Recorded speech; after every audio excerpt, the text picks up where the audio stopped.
This is Cerebral Cinema. Movies of the mind. Do you know what NPWOD means? Take an A and a C, add TIV, then ATE, and end with a D. Now, ladies, keep on listening to get the answer you've been missing. New post-war Old Dutch cleanser, famous for chasing dirt, presents Nick Carter, famous for chasing crime.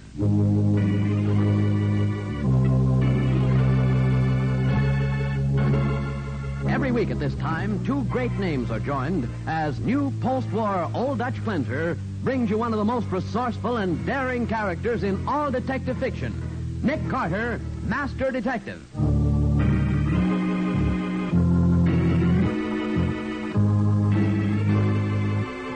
Patsy, I want you to send Waldo and Scubby to Boontown. Have them kick up a fuss that'll make the headline. Well, sure, Nick, but what kind of a fuss? Give Waldo $500. Then I want him to hold up a bank and put the money in the bank safe. Hold up a bank and put the money in the bank safe? Yes. Well, that'll make the headlines all right, but how will it help you? It'll help me a great deal. It'll probably save my life. Now, the case of the two-faced firemaster. Today's adventure starring Lon Clark as Nick Carter, brought to you by new post-war Old Dutch cleanser. Two boys in their teens walk up to a small hardware store on the west side. It's after 10 and the store is dark, but one of them pushes the door open, enter, and walk cautiously to the rear where a small naked light bulb burns dimly. I'm here, Mr. Gerard. Oh, hello, Johnny. Where's Fred? Outside. You got the guns? Right here. Sweetest pair of .45 automatics you ever saw. There isn't an identification number on them. $100 each, right? Yep, that was the deal. Sure. Mr. Gerard, I ain't got $200 on me right now. What? Me and Fred, we figure we'll have the dough for you in about an hour. If you let us have the rods, we got a little deal. I see. Well? Okay, Johnny. Here you are. Thanks. You'll be back here by midnight with the dough. Sure thing. I'll see you later, Mr. Gerard.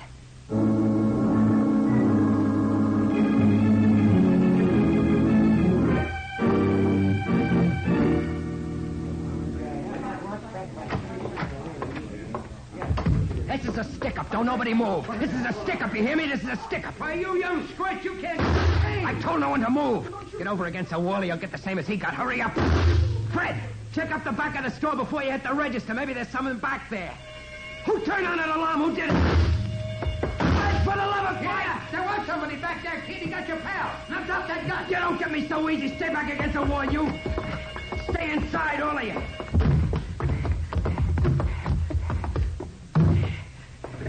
Hey, get that kid. Don't let him get away. Stop that boy. You'll never get me, not tonight, mister. Not when I got a car and a rod. Over there.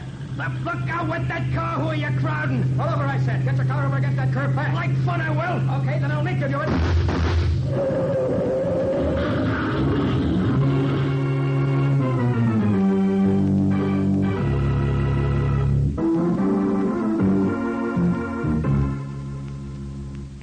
Nick, you get mixed up in everything. Were you born that way, or is it a result of practice? I don't know, Brady. Patsy and I were driving down Central Avenue last night, minding our own business. We just finished the Kendall case, Sergeant. And that was the moment when Johnny Macklin came tearing out of the place and jumped into his car. And someone from the store yelled, "Stop him." And I was the closest, so I cut him off. Well, Nick, why should you be interested? One kid's dead. We've got the other one cold for attempted robbery. There isn't any case. It so happens, Brady, that there is a case. Oh, yeah? The guns the boys used. What about them? Every identification mark and serial number has been removed, and in a professional manner. So what? Somebody's in the business of preparing and selling firearms to crooks, and potential crooks, Brady. And that somebody's got to be put out of business. You're right about that. So, with your permission, I'm cutting myself into this deal. Okay, Nick, where are you going to start? Going down to the hospital for a talk with Johnny Macklin.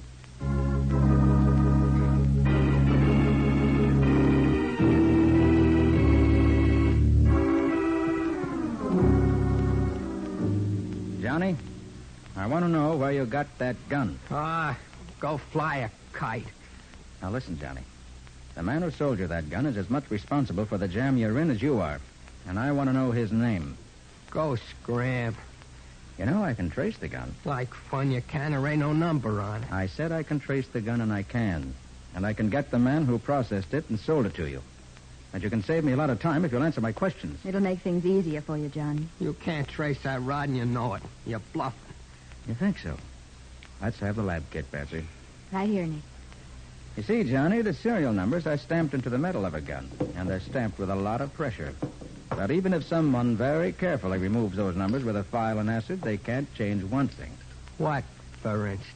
The fact that the stamp has hit the metal so hard, it's permanently changed the crystalline structure of the metal. What do you mean? I mean that I can drop some of this chemical reagent on the gun where the serial number was originally. Like this. I'm watching. And you'll see the original serial number of a gun, your gun, showing up. Fuzzy, but distinct enough to read. You mean? There.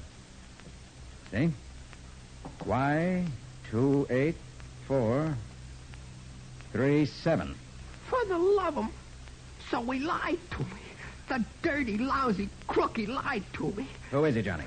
Pop Gerard over on 10th Avenue. The Gerard hardware store. Go get him, Mr. Carter.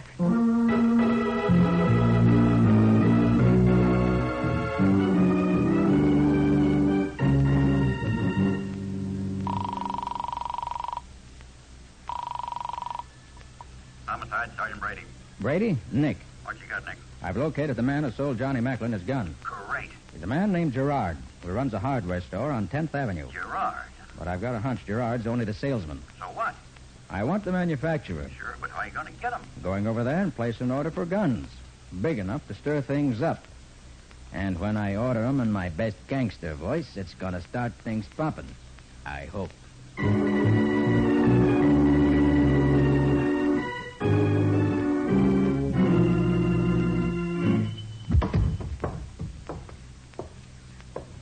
You, Gerard? That's me, mister. I got $200 for you. 200? Right here. Fred and Johnny sent their regards with the dough. Fred and Johnny? Smart, don't you get it? They pulled a nice job last night, but they figured it'd be safer maybe to lay 'em out of town. So they sent me with the dough. What's your name, mister? Kane. Nels Kane. From St. Louis. You don't know me. Well, I'm much obliged, Mr. Kane. Listen, Gerard, I like the way you did business with the kids, so I figure maybe you and me can make a deal. Yeah? How much for 40 belly guns? 38s. 40? And maybe a Thompson gun, too. Mr. Kane, that's one big order. Well, I run one big organization in St. Louis. I'll see what I can do, Mr. Kane. Unfortunately, I can't let you know right away. Look, Gerard, ain't got no time. Suppose you come back this afternoon at 3. I'm sure we can do business together fine, Mr. Kane. Real fine.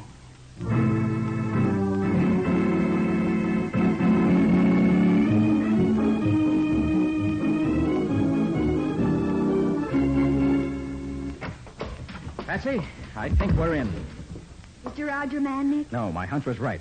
He's just a salesman. So I gave him a big order in my best gangster dialect, and he said he had to find out whether Mr. Manufacturer had enough stock to supply me. And? I'll get to the manufacturer through Gerard this afternoon. Uh-huh. Oh, golly, I forgot. Brady called 10 minutes ago. He said you asked him to keep the story quiet. I did? Well, one of the police reporters got hold of the boys' names. Oh, for the love And they'll be in the paper tonight. Oh, Nick, if Mr. Manufacturer sees it, your case is shot. That's no lie. What do you do now? Well, I don't know. I only know I've got to find out who's supplying the underworld with guns.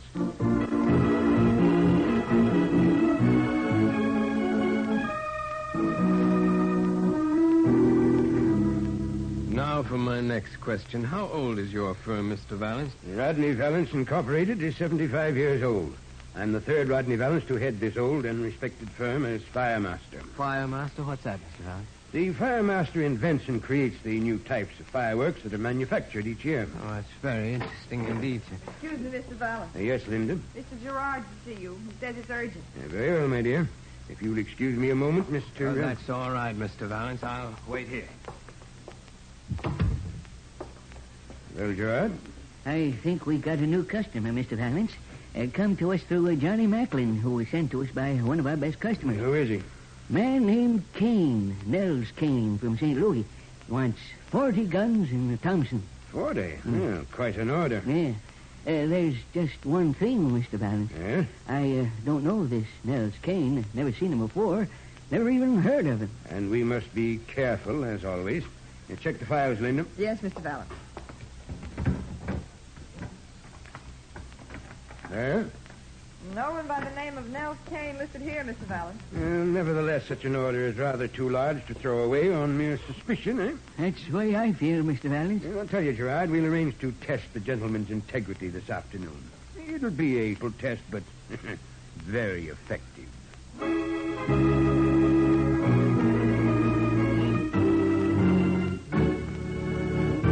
Well, now that Johnny and Fred's names will be in the newspapers, and Valance is already suspicious of his new customer, it looks as though Nick Carter may be up against a tough problem. We'll see how he meets this challenge in just a moment.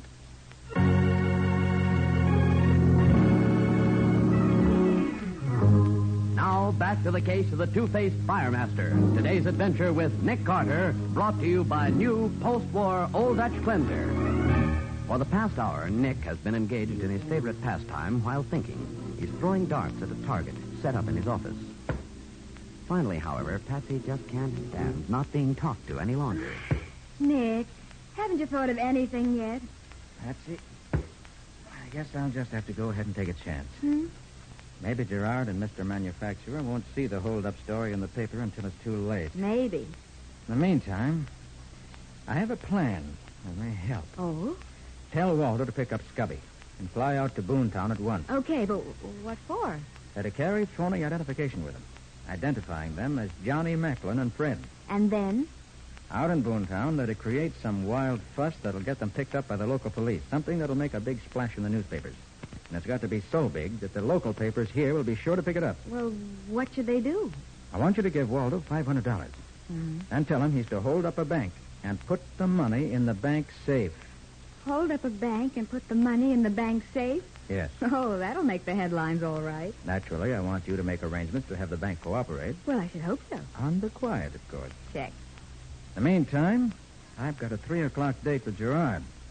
And I hope he doesn't have a newspaper with him.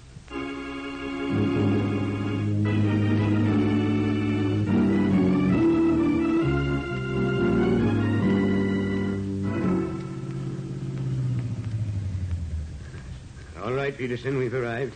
What time is it, Linda? 3:30, Mr. Valance. Very good. You understand your instructions, Peterson? I think so, Mr. Valance. Gerard has told this Kane person to meet me alongside the trolley power station at 3:30. But you will meet him and, of course, pretend that you are the key man in this deal. Yes, sir. Yes, you will also carry this bag.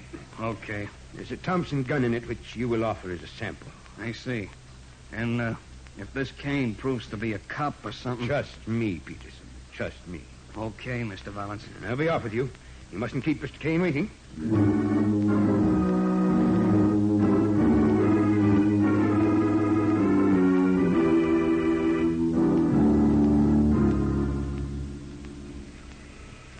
Been waiting long, Mr. Kane? Huh?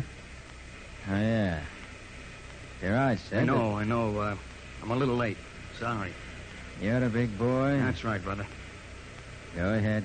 You carry the ball. What do you mean? I'm a stranger in town, mister. I'm not taking no chances. You want to do business with me, go ahead and talk. Okay. Touchy, ain't you? I got a sample here to show you. Now, this here's our Thompson special.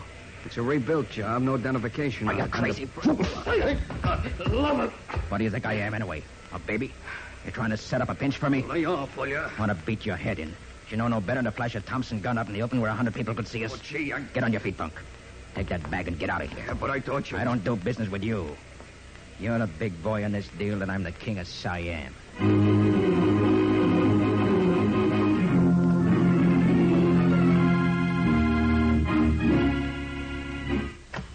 Hey, Gerard, I want a couple of words with you. What's the idea of sending that mushhead to meet me at the power station? Come right in, Mr. Kane. Hey, who are you? The name is Valance, Rodney Valance. This is Linda. How do you do, Mr. Kane? Hi. Permit me to shake your hand, sir. You positively thrashed poor Peterson. He had it coming, Mr. Kane. He was clumsy. Hey, I'm beginning to get it. You're the big guy. That's quite so.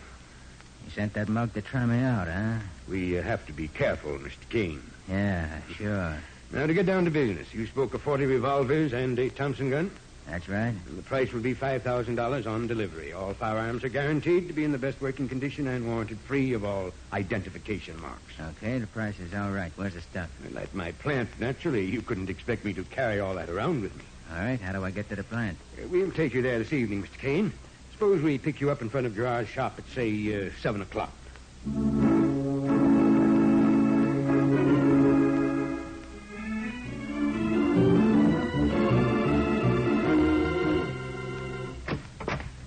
Patsy. Right here, Nick. I've been waiting for you. Any luck this time? You bet. I finally located our manufacturer. Who is he? A man named Rodney Valance. I dropped off to check him on the way home. He runs Rodney Valance Incorporated, a firm that manufactures fireworks. Firecrackers, skyrockets, and stuff like that? That's right. Rodney's what they call the fire master, the man who designs the fireworks. But it so happens he also designs firearms for criminal use. But, Nick, if you met him, why didn't you grab him? Didn't want to. Not until I've located his plant. It's going to take me there tonight at 7. Good. Get hold of Sergeant Brady for me, will you? I want to make a few plans. Right. And let's hope that Rodney Valance doesn't read the wrong newspaper between now and then. If he does, you may have to start looking for a new boss.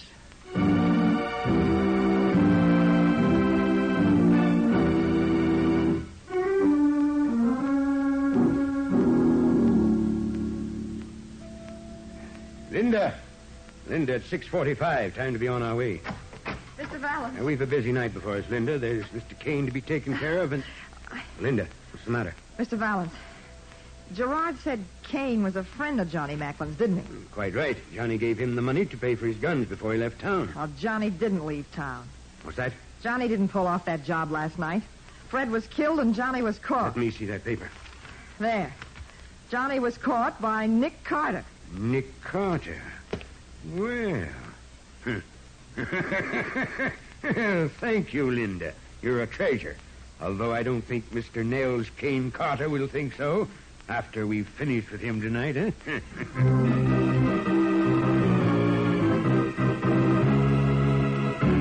Swiftly, Rodney Valance and Linda leave for their appointment with Nick, who waits in front of Gerard's store. We'll see what happens next in just a moment.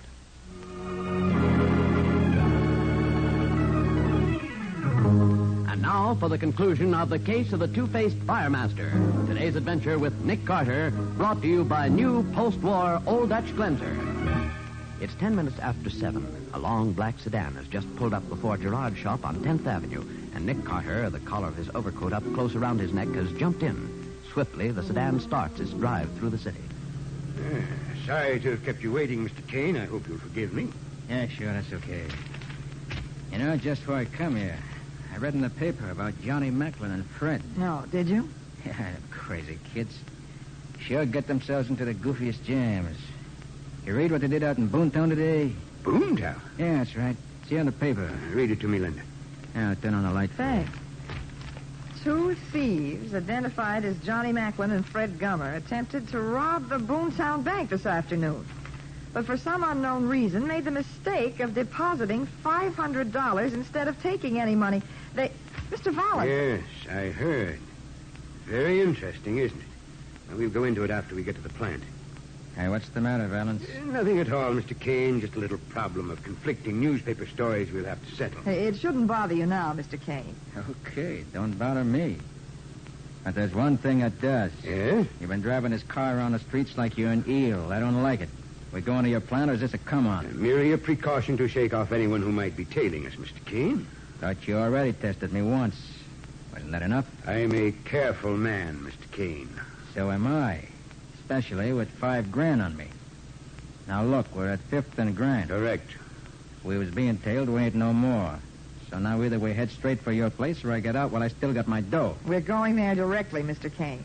All right, so where is it? It can't do any harm to tell you now, Mr. Kane. It's alongside the river at First Street. It's the Valance Powder House where most people imagine our fireworks are manufactured. The Valance Powder House at First Street, right? Yes, that's right. We're on the level with you, Mr. Kane. But in 5 minutes, we're going to ask you a more serious question. Are you on the level with us?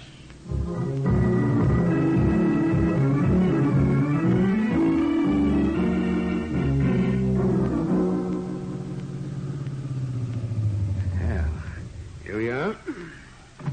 Will you get out, Linda? Yes, Mr. Vallon. Now you, Mr. Kane. Sure, pal. Should have let me help the lady out first, though. Don't move, Mr. Kane. Don't raise your voice, please. I won't, sister. Not with a gun in my back. Mr. Kane, I'll be honest with you. Up until the time you got into our car, I was positive you were Nick Carter. Nick Carter? That joker? A certain item in the paper made us think so. But you showed us another story that seems to confuse the issue. To put it plainly, if Johnny and Fred are really in Boontown, you're Nels Kane. But if they were captured last night in this city, you're Nick Carter. Look, if you think Walk into the warehouse, Mr. Kane. Or Carter. Go ahead. And you'll wait here until we can check the conflicting newspaper stories. Yeah? Yes. If you're Nels Kane, you'll leave with 40 revolvers and a Thompson gun. And our apology. If you're Nick Carter, you'll leave with a bullet in your heart. Okay. Be careful, Linda. I'll open the door. Come in, Mr. Kane. Or Mr. Carter. Okay.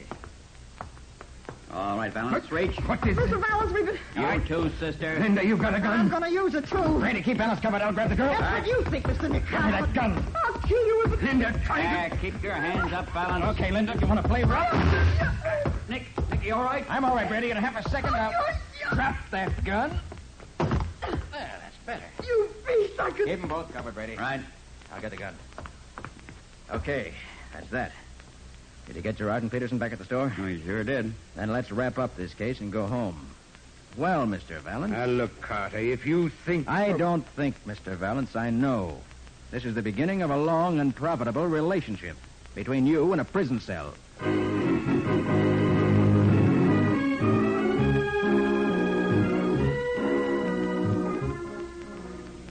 Nick, I don't get it. What, Patsy?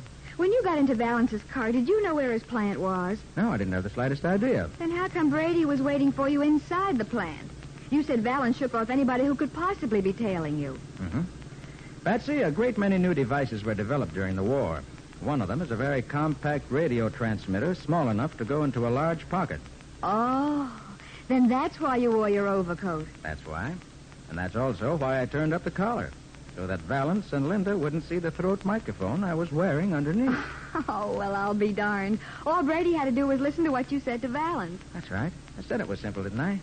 That's how he happened to be waiting for us. And thus ends that case. Oh, no, not quite. Huh? What do you mean? And say, where are we going? Now, Patsy, don't tell me you've forgotten all about Waldo and Scubby. Why, Nick, they're still in Boontown, in jail. And that's where we're headed. Of course. After all, when they pulled off that crazy stunt of theirs and confused Valance and Linda, it gave me that extra 5 minutes I needed in order to save my life. Yes. I guess the least you can do is to get them out of jail.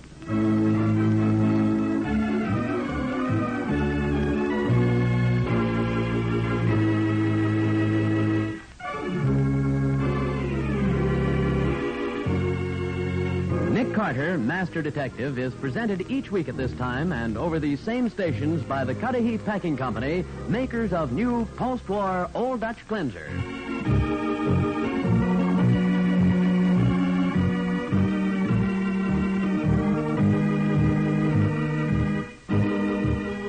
Nick Carter, Master Detective, produced and directed by Jock McGregor, is copyrighted by Street and Smith Publications, Incorporated. Charlotte Manson is featured as Patsy. Sergeant Brady is played by Ted Jewett. Script by Alfred Bester. Original music is played by George Wright. This program is fictional, and any resemblance to actual persons, living or dead, is purely coincidental. This is Bob Martin saying, when minutes count, use new post-war Old Dutch Cleanser.